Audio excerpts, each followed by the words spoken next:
हिमाचल प्रदेश में 2022 का विधानसभा चुनाव लगातार तेजी के साथ आगे बढ़ रहा है और ताबड़तोड़ रैलियों के साथ साथ चुनाव प्रचार किया जा रहा है। हमारे साथ बातचीत करने के लिए मौजूद हैं छत्तीसगढ़ सरकार में स्वास्थ्य मंत्री टी एस सिंहदेव जी। उनसे बातचीत करेंगे। सर, आप लगातार लौजी विधानसभा में आए हुए हैं और यहाँ प्रचार किया जा रहा है, किस तरह का माहौल देखने को मिल रहा है? उत्साह पिछले चुनाव की तुलना में कहीं ज़्यादा दिख रहा है हमारे कार्यकर्ताओं में। और पिछले चुनाव में ये बात नहीं आती थी, इतने खुल के कार्यकर्ता नहीं बोलते थे कि हम जीत रहे हैं, हम जीतेंगे, मेहनत कर रहे हैं, कहीं ऐसा हो गया, कहीं कुछ कमी हो गई, कहीं इसको ठीक कर रहे हैं, इस तरह से बातें आती थी। इस बार आना जाना भले लगा हुआ है, लेकिन उत्साह इस चुनाव में जितना दिख रहा है वो पहले मैंने नहीं देखा।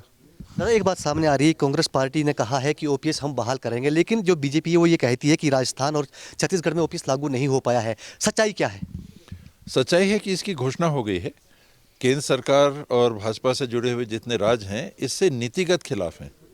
मुद्दा क्या है कि नई पेंशन स्कीम लागू हो जिसमें आप एक मुश्त पैसा रिटायरमेंट पे देते हैं और फिर कर्मचारी को भूल जाते हैं।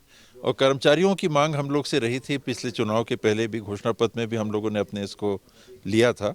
उनकी मांग थी कि हमको पुराना पेंशन स्कीम दीजिए। हम रिटायर होते हैं, उसके बाद एक मुश्त थोड़ा पैसा मिलता है, कहाँ चला जाता है पैसा पता नहीं चलता, और हम अपने परिवार की देखभाल नहीं कर पाते। और इस कारण से राजस्थान सरकार ने पहले घोषणा की, निर्णय लिया, और छत्तीसगढ़ सरकार ने भी उसके बाद ये निर्णय ले लिया है कि हम पुरानी पेंशन स्कीम लागू करेंगे। हिमाचल प्रदेश में जो 5 साल का कार्यकाल रहा है भाजपा का, जयराम सरकार की, उसमें आप इन 5 सालों को कैसे देखते हैं? कितना विकास आपकी नज़र में हिमाचल प्रदेश में हुआ है, क्योंकि आप हिमाचल में घूम रहे हैं? हिमाचल सरकार के मुख्यमंत्री का काम अगर अच्छा रहता तो उनको चेहरा बना दिया जाता। स्वाभाविक है कि जो अच्छा काम कर रहा है, चुनाव में जब पार्टी उतर रही है तो उनको कहते हैं कि हाँ, इनने अच्छा काम किया है और इनके अगुवाई में इनको आगे रख के इनके चेहरा हम सामने रख रहे हैं मुख्यमंत्री के लिए फिर से, क्योंकि अच्छा काम किया है और हम चुनाव पे उतर रहे हैं, चुनाव के मैदान में हम चुनाव लड़ेंगे। यहाँ तो हमने ये देखा कि मोदी जी अपने नाम पे वोट मांग रहे हैं, मेरे को देखो, मेरे को वोट दो। मतलब कि हिमाचल प्रदेश की पूरी भारतीय जनता पार्टी के वरिष्ठ जो उनके साथी होंगे, जो उनके नेता होंगे, उनमें उनको किसी पे भरोसा नहीं है कि उनके नाम पे वोट मिल सकता है। हिमाचल की भाजपा के नाम पे वोट मिलके सरकार बन सकती है। स्वयं मोदी जी को अगर विश्वास नहीं है तो आप सोच लीजिए कि स्थिति क्या है।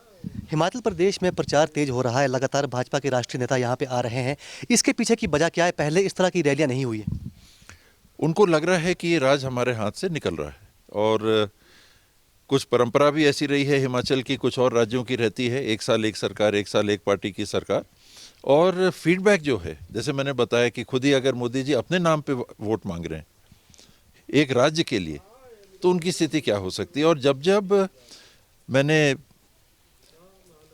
संघर्ष में चुनावों में मोदी जी को वोट मांगते देखा है अपने नाम पे राज्य के चुनाव में, चाहे वो बिहार रहा हो, चाहे पश्चिम बंगाल रहा हो, वहाँ सरकार नहीं बनी।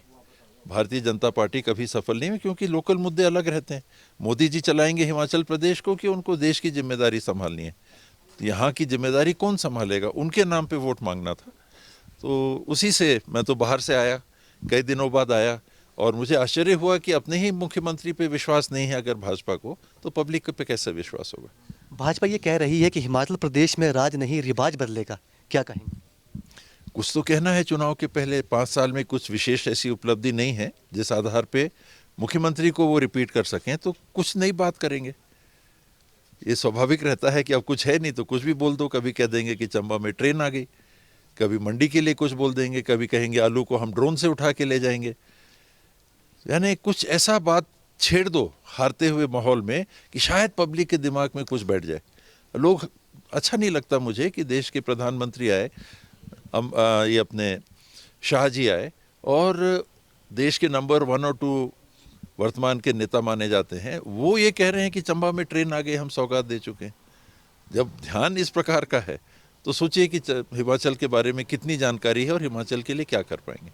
सर, हमसे बातचीत करने के लिए शुक्रिया। तो ये थे हिमाचल प्रदेश में प्रचार करने के लिए आए हुए छत्तीसगढ़ सरकार में कैबिनेट मंत्री और स्वास्थ्य मंत्री टी एस सिंहदेव, जिनका साफ तौर पे कहना है कि हिमाचल प्रदेश में लगातार प्रचार किया जा रहा है, लेकिन जिस तरह का माहौल हिमाचल प्रदेश में दिखाई दे रहा है उससे साफ जाहिर होता है कि हिमाचल प्रदेश में कांग्रेस पार्टी की सरकार बनने जा रही है। चंबा से न्यूज़ 24 के लिए मंजूर पठान की रिपोर्ट।